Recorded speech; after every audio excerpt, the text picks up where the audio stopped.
అనంతపురం జిల్లాలో BJP OBC కార్యవర్గ సమావేశము జిల్లా అధ్యక్షుడు లాలెప నాగేంద్ర ఆధ్వర్యంలో జరిగింది.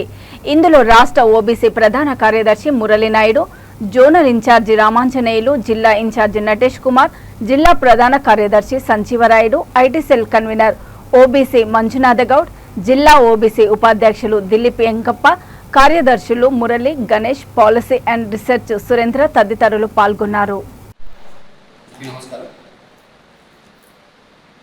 ఓబీసీ మొత్తం బలోపేతానికి ఈరోజు మన రాష్ట్ర ప్రధాన కార్యదర్శి ఓబీసీ మోర్చా మురళీనాయుడు గారు జిల్లా పర్యటనలో భాగంగా ఈరోజు అనంతపురం ఇచ్చేశారు. అలాగే జిల్లా ఇన్ఛార్జ్ నటేష్ కుమార్ కూడా అనంతపురం ఇచ్చేశారు. జోనల్ ఇన్ఛార్జ్ రామాంజనేయులు కూడా వచ్చేశారు.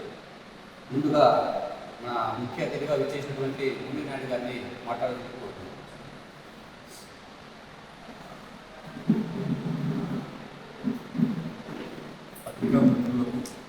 మీడియాకు నా యొక్క నమస్కారం.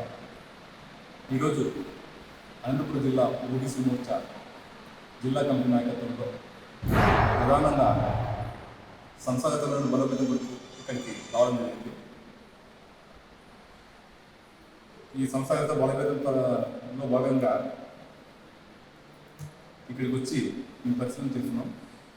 ప్రధానంగా ఓబీసీ మోర్చా తరఫున మేము ఆంధ్రప్రదేశ్ రాష్ట్రంలో ఓబీసీలకు రాజ్యాధికారంలో సరైనటువంటి భాగస్వామ్యం కల్పించేటువంటి పరిస్థితి భారతీయ జనతా పార్టీ మాత్రమే ఉంటుందనే విషయాన్ని మేము తెలియజేస్తున్నాం. ముఖ్యంగా ఆంధ్రప్రదేశ్ రాష్ట్రంలో ఉన్నటువంటి 52% పైన ఉన్నటువంటి మన బీసీలందరూ కూడా తెలుసుకోవాల్సిన ముఖ్యమైన విషయం ఏంటంటే, తెలుగు రాష్ట్రాల్లో ఒకటైనటువంటి తెలంగాణ రాష్ట్రంలో ఈ ఎలక్షన్ సందర్భంలో మొట్టమొదటిసారిగా భారతీయ జనతా పార్టీ ఒక కమిట్మెంట్ తీసుకుంది.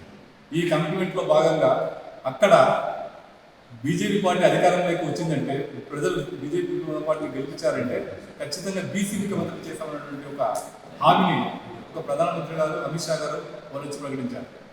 అంటే ఇన్ని సంవత్సరాలు తెలుగు రాష్ట్రాల్లో బీసీ ముఖ్యమంత్రి అన్న మాట లేదు.